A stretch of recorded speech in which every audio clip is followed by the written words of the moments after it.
Here we have a set of Gen1 Hayabusa clocks. For this set the owner wanted blue backlighting, red lighting under the red zone on the tacho, and also the gear position indicator. So if I just power them on, that's how they would look, static as it were.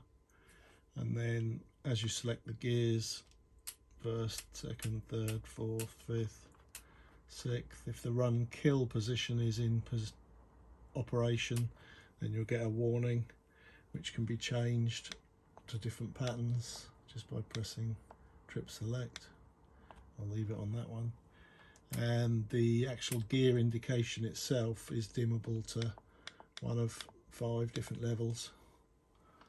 I'll just give it some input. So the tacho will do a sweep and the speed will pop up to 180. So you can see that's working. And that's about it. Hope you like them.